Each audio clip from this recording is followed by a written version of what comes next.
This episode of the Fiction Writers Podcast is brought to you by the Novel Notebook. With each character and each setting, hundreds of details must be compiled and organized. Far too many for a writer, like you, to keep them cataloged in your brain. The Novel Notebook provides the answer. Visit www.fictionwriterspodcast.com/novel and quickly discover how to organize your materials and take your novel to the next level. Welcome to the Fiction Writers Podcast with Lana Mcara, where you will discover tips, tricks, and ideas for fiction that is #unputdownable. Here you'll find new energy, new perspectives, new resources, and new ideas that will spark your creativity into a blaze of brilliance. It's easier than you think. Be sure you visit our website at www.fictionwriterspodcast.com. While you're there, subscribe to us via your favorite network. Now, get out your notebook, tune in, and let's get started. Humor is sometimes one of the most difficult things to write, and we're going to talk about that today. My name is Lana Mcara. Welcome to the Fiction Writers Podcast, tips, tricks, and ideas for fiction that is #unputdownable. Today, I am delighted to welcome to our podcast, George Allen Miller. George was born in Cheverly, Maryland, just outside of Washington, D.C. He has called the D.C., Maryland, Virginia area, commonly known as the DMV, his home for half a century. He has been writing ever since he was 15, after reading his first science fiction book by Isaac Asimov. A lifelong fan of science fiction, George soon found a fondness for hard-boiled detective novels, me too, and humorous fantasy and sci-fi. His novel, I love this title, Eugene J. McGillicuddy's Alien Detective Agency, that's already very fun, is available on Kindle. And I have to say, George, you've got a lot of really great reviews. On Amazon. Yes, they're good. Yeah, I'm thrilled that so many people have liked it. So that is nothing better than seeing a good review on your book that you've worked so hard on. So seeing some folks say that they really enjoyed it, it's a nice warm feeling. It's very good. It is tremendous. It is tremendous. When my first book came out, that was before Amazon. So the book publisher sent me all of these letters in this manila envelope, and I dumped them out, on the dining room table. There's quite a few of them. And it was the first time I really understood that human beings, were reading my book, and it was having an impact on them, and enough to write a letter. So that changed my entire perspective of what it is to write a book. It's actually communication with people. Yeah. Yeah, no, I mean, for the writer, it's the author, it's like this, you have this responsibility, this honor, this joy, this creative gift to be able to just give somebody a break from their, everyday life. Maybe they had work is tough or the traffic jam they were in, or how to do all these things. This is their escape. And the best escape we can paint for them, I think, is with humor. I love humor. I also grew up reading, Terry Pratchett, Douglas Adams, some of the greats out there, Mary Gentle. Just the way that you could add humor to these situations and make them, it just lightens them for me. And I think that's what we all kind of need, is just a little bit of more lightness in our lives. Yes, absolutely. Absolutely. I'm from the Delaware. I'm from Delaware, and Maryland, D.C. area, go through there all the time, but I'm not in Delaware now. I'm in Florida, but yeah, that's where I grew up, lived most of my adult life there. So, yeah. Yeah, no, I love the DMV. My dad, we would have crabs all the time. So across the Bay Bridge, one of the largest spanning bridges in the United States, actually. Yes. That's right, across Chesapeake Bay. I always, every once in a while, my mom would get scared of driving across the bridge because it's just so high up. It's such a daunting bridge to travel down. But it's a great state, a great area, and I've been here my whole life, and I love it. The summers can be a little brutal. This year we're having a pretty bad summer. It's very hot, but that's okay. It's what we get used to it here. Yeah, Florida's almost exactly the same. It gets in the 90s, and it's very high humidity, and it's just like Delaware. I'm used to it. I mean, after a few decades, you're like, it's okay. I'm good. It is what it is, right? It is what it is. Yeah. So humor, so we're going to be talking about today, which I absolutely love. it has some pitfalls. What could be some of the things to watch out when you're trying to write humor? The biggest pitfall, I think the great Neil Gaiman once said, you have to be very careful with writing humor because you don't want to write humor too much like Douglas Adams or too much like Terry Pratchett, and it comes across as bad Douglas Adams or bad Terry. You're just following in their footsteps. So like all writers in all facets, whether it be science fiction, literary, any genre, you first have to find your voice and what your humor is and what is your take on something that's funny. Maybe it is just telling, simple jokes. Maybe it's pointing out the absurdity that exists in, the everyday system. There was like this one story that I saw once where there was a gentleman who put in like steps in his neighborhood to go down to a creek, and it cost him like $50. And the state came over, they took them all out and says, no, we have to do this correctly. And it was like $20 later, and they had to do all these different things. And it's just a level of absurdity to that. It's just like, there has to be a way to poke fun of that, and I think, to the great Douglas Adams, I'll mention them a lot because they are really a foundation for me. The Douglas Adams, the interspatial bypass where they had to destroy the Earth so that spaceships could go through. I mean, the absurdity of it's like that is crazy, but this is kind of what happens sometimes in our lives. They're going to build a highway right through my house. You don't need to build it through my house. You can go around it, but that's the red tape absurdity that comes into life. So pointing those things out, I think, is a great way to just let everybody say, yeah, that's actually kind of absurd and laughable. So we should point that out. Isn't it the same kind of with stand-up, or if you're trying to be a comedian, it would be the same thing? You don't want to be derivative. Exactly right. No, I can never be a stand-up. Those guys are masters. I don't know how. I get stage fright a little bit when I'm standing up. The lights are on. You're like, oh, I can't do it. But being able to use that same logic of, this is the absurdity that we sometimes deal with in life. And this is how, just laugh at it, because fighting it is just never going to win. So you might as well just have a laugh. Yes, exactly. Might as well laugh. Might as well. Yep. I'm totally with you on that. So in normal life, are you somebody that laughs at stupid things and, that happen? Is that your personality, or is it something that you learned? No, absolutely. I think I've always thought, well, that's just funny. And sometimes at the inappropriate moment, I never have, but, I'm the kind of guy that might laugh at a funeral. I think there was an old 80s song, 90s song about that. Yes, just laughing at things that are just like, are we, or like a seminar where you're sitting in a room and someone's been speaking for the last 4 hours. It's like, this is almost funny. It's like, are we really all just sitting in this room? After about 20 minutes, the human mind stops listening, right? We can't just sit in a room and keep listening for hours and hours and hours. I think it's like 20, 30 minutes.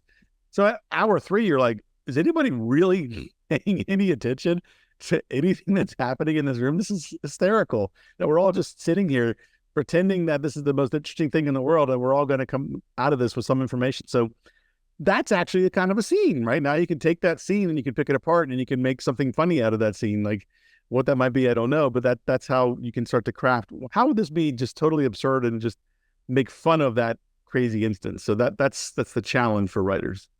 Yes. So do these ideas just kind of develop as you're writing a scene, or do you have something in mind when you start?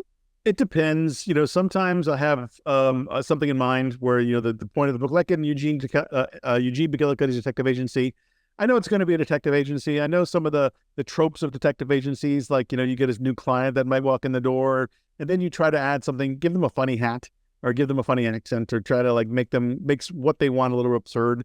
But I think it's always great to punch upward, the absurdity of bureaucracy, the absurdity of, just the wealthy, rich people. It's like somebody has 12 cars. Oh, he's going to get a 13th car or a 15th car. It's like, you don't use the other 12 cars you already have and you're going to go out and buy a brand new car. Isn't that just absurd? It's like, well, yes, but I might need it in case I have to go somewhere, so, just finding the absurdity and also kind of making it like logical. Like the rich person would try to like logically explain, well, I must have a 14th car because if I don't have a 14th car, then it's not an even number. It's like, what does that even mean, right? Because money doesn't mean anything to them. So it's absurd that they have as much money as they do. So it's absurd that they're in that situation. So finding what's funny about that, I think that's where I like to try to look for. My son's an actor, and he said this a few times. He said, I love working with a certain other actor, when they're in a play together, because he knows how to find the funny. That's a great line. How do you find the funny? And Yeah. there's funny everywhere. It's just a matter of trying to find it. And what is that? What is the funny in that scenario? That's a great talent. That's a great gift. And that's one that I always try to, even when just walking down the street, what's funny about, any kind of situation that you might see. And you'll be surprised that you'll often find something that's absolutely hysterical standing right in front of you. Yes. Yeah. So where do you draw the line? I mean, between the inappropriate, Mhm. the grotesque, and the truly funny. Yeah, that's a difficult line to draw. And it truly is. I try to keep it light and airy. So, I don't really want to go into, I definitely know that there's like the dark comedies where you just like, you get really deep into some sort of dark situation and you try to make it funny. That's great talent in doing that. I more stand on the silly side, maybe like, so Eugene it's not super silly, but there's some, funny aspects to it. So I try to keep it light, but I do also tend to veer towards the weird. So there's a lot of weird, like in Eugene McGillicuddy's Alien Detective Agency, there's a chef that's an octopus. There's dinosaurs that are diplomats. There's parking meters that have, jumped their subroutines and become fully sentient computer programs. So these kind of things is where I like to say where the weird and the funny meet. So I guess it's weird funny.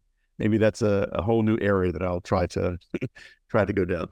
Yes, yes. And Hard-Boiled Detective does have a lot of sarcasm and one-liners in it. So marry those two together. Yes. The weird noir funny. Those weird noir hard-boiled funny. That's where I was trying to go here. Mhm. And maybe I'm a madman for trying to figure out if those three things are possible to be woven together, because they are kind of really, really different aspects of life. Mhm. So that's where I try to position myself. Yeah, so that is interesting because I see that more and more where people are bringing different genres together to create their own slant on things. So your main character, McGillicuddy, Mhm. is he human? He is a human being. He has the unique psychic gift of being able to answer any question that somebody asks him. So if you walk up to him and you just look him in the eye and you ask him a question, the answer pops into his brain. He doesn't know why it does it. He doesn't know how he got this unique power. He just knows that he does. So, and so he's thought the best idea he could have is to hide out from the world, because he's afraid if someone ever find out about his gift, they'll put him in a petri dish and try to figure out how it works. So he thought the best place to hide would be as a detective, tasked with answering tough questions. So he's found this little niche of being a detective. He knows it's not a very good one, but he's using his gift to try to stumble his way through pretending to be an interesting detective. Okay. Okay, that is very interesting character. So how much do you develop? Does he have a family, or is it like, Dashiell Hammond where he just at work all the time? He's just at work all the time. So there's reasons for that. So actually the sequel to the book is coming out next month, focusing on one of the other characters in the novel, Alice Pemberton, who is Eugene's partner in the book. So she's taking she's going to be the main character in the next book, but they mostly work all the time. So they kind of are focused on trying to figure out, and it's a crazy universe. So there's lots of different aliens. Earth, basically, we unfortunately collapsed our environment, collapsed our economy due to mismanagement. So the Earth is now under the control of the Galactic Society. So there's a Galactic Congress. So there's thousands and thousands of alien races. They have formed their own Galactic Congress. And when they saw that the Earth tried to kill itself, we're now under the authority of the Galactic Society for Suicidal Species. So they are now in charge of the planet Earth. So we are a ward of the state. So we really can't make any decisions for ourselves because we're the silly humans that almost tried to blow themselves up. So, and he is trying to navigate that by being like an alien detective, being able to talk with aliens and talk with humans and try to solve tough cases. Okay, that is so very cool. Yeah. Tell me about your writing process. Do you plot everything out first, or do you just let it go, or how does that work? So I used to be a pantser. I used to be able to just sit at the seat of my pants and then write, mostly for shorter fiction. You just write it out and see where you get. I tried that for novels, but after a while, I would get 30 or 40,000 words in, and like, oh, none of this is good. So I have to throw it all out. And I didn't. Once you throw out your first 30,000 word piece, you're like, I never ever want to do that again. So I started to become a plotter. So I'm now I put signposts, and so I basically do like 15 or 30 or so chapters, and say, okay, in these 30 chapters, what's the story? So I put a signpost in each point. So this is where it begins. This is where it ends. I try to kind of figure out what the ending might look like. And then I put all the different things they're going to have to go through to get to that end. And it's interesting too, because so I plot all that out, but then as I write, I become a pantser again because the story kind of changes. Sometimes those signposts move. Sometimes something I was planning on happening because I thought it'd be really cool. By the time I actually get there in the writing, nope, that didn't make any sense at all. I have to throw that out and I have to put something in new. But because I plotted out a rough order of magnitude way to get there, it actually kind of works out. So I think that's been the most successful for me now, writing novels, is a pantser plotter. Somewhere in the middle of those two is where I found some success. Yes, and my story is almost verbatim. Yeah. Yours. My first novel, I didn't really know what it meant to plot anyway. But once I got published and I started having deadlines, throwing out massive blocks of text was no longer an option for me. I had to get the book done. So I started to do a loose form of plotting where I knew my main points, and I just don't know how I'm going to get there, but I get there and adjust, right? And then keep writing and adjust and keep writing. As the characters sometimes get stubborn. So that's just it. The characters are me. They come alive a little bit. They have their own lives. They kind of tell me where they're going in the story. So I'll have a scene where I've written it, I'm planning a scene out, and I think the character is going to go this way, and it's like, oh wait, the character doesn't want to do that. That doesn't make any sense to them. So they actually will dictate back to me, no. This is what I would do in that situation. Oh yeah, that makes a lot of sense. So that's where the pantser kind of takes over. It's like I have to readjust that scene, what I was planning on doing.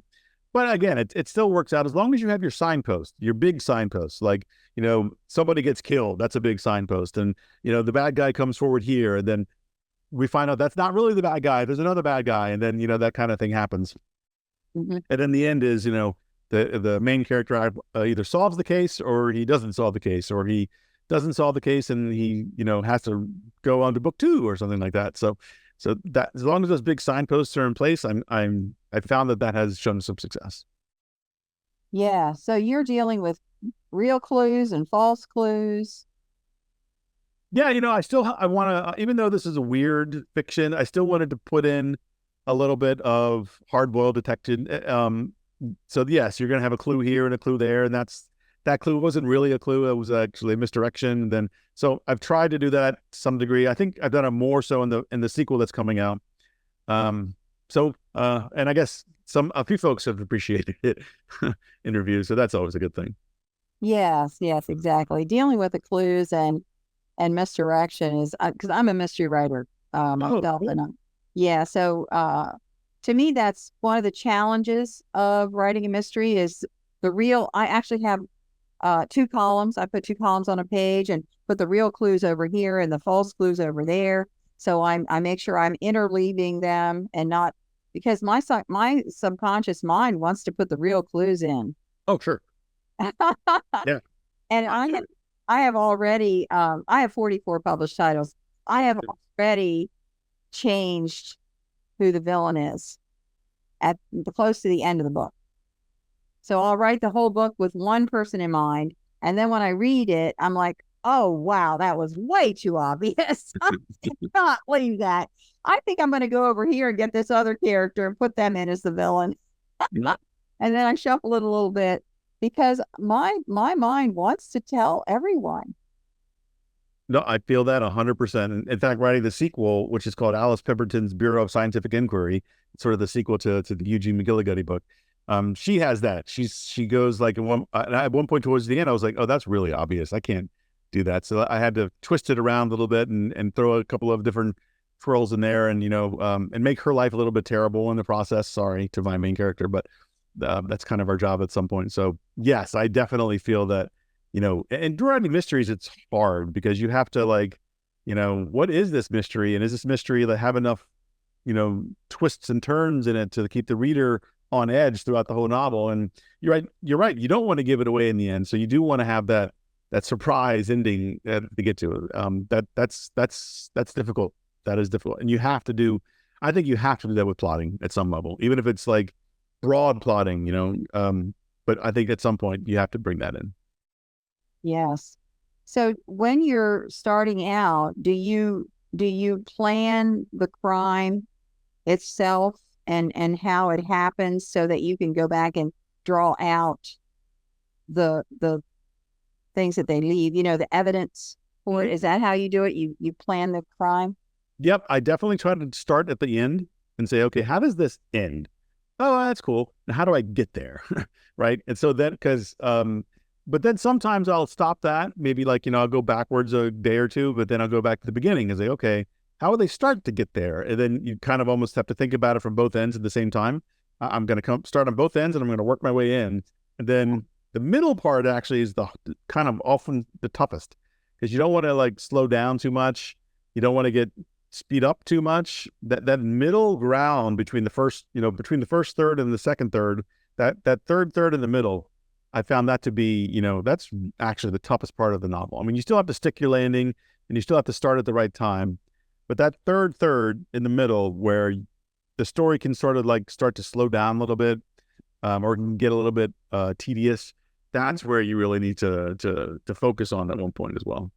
Yeah, that's a good point. You definitely don't want a sagging middle in your mystery book, because that is, keeping the tension going is really what it's all about. Exactly. So that's why you have to have subplots. So now it's like I say, okay, well, here's the main plot. Now, what are my subplots? What are the little things that are going to happen? So I have, okay, there's this. Okay. Then how do I tie these subplots into the main plot so that, I don't get too distracted on the subplots? And they say, oh, okay, that's cool. So, your little tendrils in the subplots relate to the main plot. So I think that that works the best, I think. So you have what I'm now experimenting with. So I have my main plot and I have my subplots. Now once I have those in my picture, now I can actually start saying, okay, here's my road posts along my chapters and here's where each one of these plots and subplots are going to fit into it. Yes. That's the difference between a novel and a novella or a short story, is you have to have enough characters and subplots to keep it interesting and going. Yeah. So why novels? Why did you pick novels to write?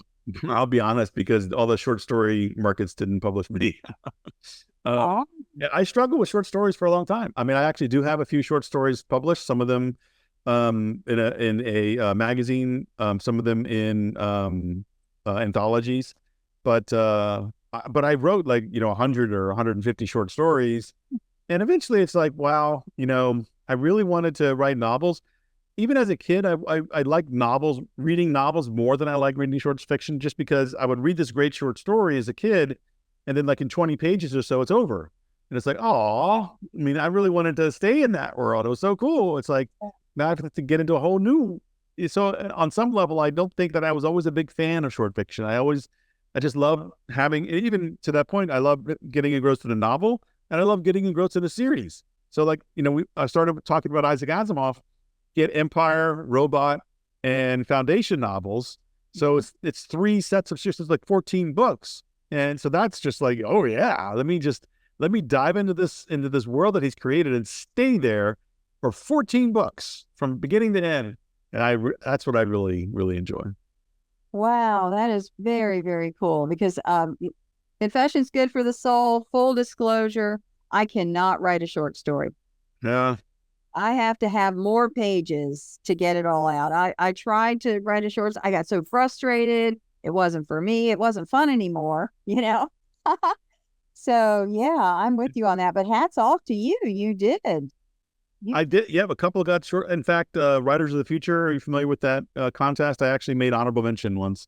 So Writers of the Future is an L. Ron Hubbard. No commenting on Scientology or any of that, but they do run a very, very popular science fiction and fantasy contest for emerging writers. So the only restriction is you can't be a published writer, professionally published writer. So I think it's great for young writers to submit their work.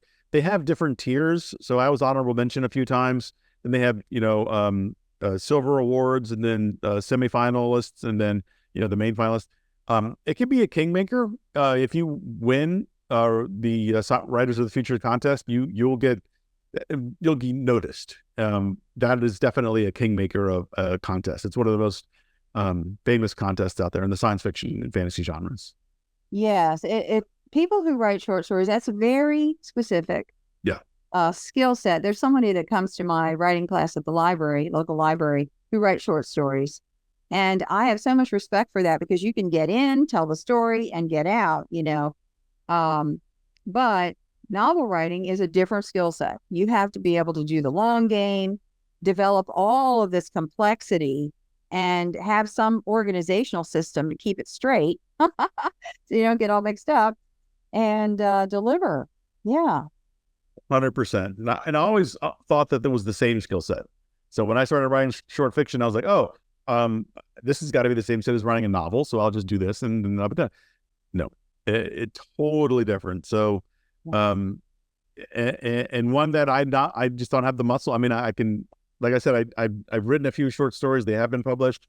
But that is a tough muscle for me. In fact, sometimes it'll take longer for me to write a short story than to write a novel, because I just get, I say, well, where does this thing going to begin? Where is it going to end? Every single piece has to be like perfectly put together. In a novel, you can meander. I can go over here a little bit. I can have a long description over there. My character can do something over here, because as long as my, first section is really good and I brought my reader in, I can have an extra subplot or two. I can bring extra characters and have some more intrigue about them. So I can wander. Short stories, I can't wander. Short stories, it's got to be, this is where it begins. This is the rising tension. This is the conclusion. This is the denouement, and you're done. And you gotta nail every one of those, because the competition in the short story market is just fierce. There's so many very talented short story writers out there. I don't know how they're magical to me. I don't know how they're able to do it. And it's weird that it takes me longer to write a short story than a novel, but it really kind of does. I mean, I'll sometimes just sit there, stare at the screen when I was writing short fiction. Like, what am I doing? And I just like sort of just do nothing, because I just get into this procrastination thing where I can't even get my fingers to work. It's wild. Yes, exactly. And then screenplays are another totally different thing. It's all storytelling, but it just hits us differently. It does. I tried to learn screenplay writing, and I guess I could do it, but I love novels, and I realized why change? Yeah, no, I'm not a screenplay writer. I don't know this magic. I don't know how they do this. Right. I read novels all the time. I write novels all the time. So that's kind of like, the great Stephen King said, read a lot, write a lot. And that's kind of the secret to being able to write. And so that's what I write what I enjoy. Though I love movies and I love TV and I love plays, but I don't know, it just hits you different when you're watching it than to turn around and try to write it versus reading it and writing it, I guess. Yes. It's just a different platform, a different way. Right. So where do you get your ideas from for your stories? I just sometimes wander around, and sometimes things just pop in your mind. It'd be interesting if there was an octopus for a chef. It would be interesting with a detective. What if a detective was psychic? Then you say, well, that's kind of boring. But what if he answered any question? Oh, that's kind of interesting. So so you just sort of play with ideas of, I do like, there's a technique actually I took in a writer's workshop where you just take two crazy ideas and you kind of stick them together and you see what you get. Like the first thing that comes to your mind, maybe it's ice skating. And then take another crazy idea that comes to your mind, like the moon. What if there was an ice skater on the moon? What if there was what if that became a competition? And then what would that competition look like? So you've got people in helmets and they're skating. And then you can imagine when someone does their little twirl in the air, then they just keep going up and up and up because there's no gravity there. So now you've got a whole new wild sport. So, you could just keep building off of that. So who are the people that would go to see this ice skating on the moon. And they must be rich, or they must, then so you could just sort of keep grafting crazy ideas onto it. And then you find the story. Then once you have, the world built or the craziness that you want to do, then you find the story. Like you still have to find the story. You still have to find characters that want something, and then determine whether or not they get it, and determine what the challenges are for them to get it. So that's going to be there always. Yes. That is a good point, because it's just like flying a plane. When they teach you how, and this, I don't fly a plane, but this is what I heard. If you are in trouble, something happens and you're in trouble and you're flying a plane, the number one rule is you've got to fly the plane. Right. You don't forget to fly the plane trying to fix something. And that is so true with writing a novel. We get so focused on different agendas and trying to make a point and all these different things that we get involved in. Well, we got to tell a story. That's it. We got to tell a story. Absolutely. You have to tell a story, and it has to be, give me a character that I can relate to, I can root for, give them something to accomplish, and then throw things at them until they can't accomplish it. And then at the last minute, they either do or they don't. Ultimately, that's kind of what every story has boiled down to. Its most basic parts is somebody wants to try to get something, and we have to throw everything at them that they can't get it, adding tension and then roadblocks and twists and turns and as much things as we can. Mm-hmm. Yes, but that core has to be there. At that point, once you have your core, you can throw aliens on there. You can throw talking dogs on there. You can, whatever you want to put on top of it, you can. But that core still has to be there somewhere. Yes, absolutely. That's what makes for a writer where people follow you and want to read what you write next, and they really do enjoy what you're putting out. And people are enjoying your stories. I looked at the reviews. They are. I thank every one of them. It's a joy to my heart, every single one of them. So thank you all if you've seen my book, if you've done a review on it, thank you a million times. Thank you. I'm very glad that you have enjoyed it. That's really awesome. And the sequel's coming out soon too. So yes, absolutely. So tell us how to get more from you. Visit my website, georgeallenmiller.com. On there, you can find links to my, I guess it's X now. It's not Twitter anymore. It's X. My Reddit account, Twitter, Facebook, or X. Facebook, you can leave me a note if you want to come into Reddit. So I do have a Reddit subreddit set up for my book. There's no one in there but me, but if anybody wants to drop in and say hi, I will answer any questions or even just chat and talk about whatever you want to talk about. So awesome. Thank you so much for being with us today. Thank you so much for having me. This is awesome. And thank you for being with us. We'll see you next time. Thank you for tuning into the Fiction Writers Podcast with Lana Mcara, where we share tips, tricks, and ideas for fiction that is #unputdownable. Remember to visit our website at www.fictionwriterspodcast.com and enjoy even more great episodes like this one. Again, while you're here, subscribe to us via your favorite network. We look forward to seeing you next time on the Fiction Writers Podcast.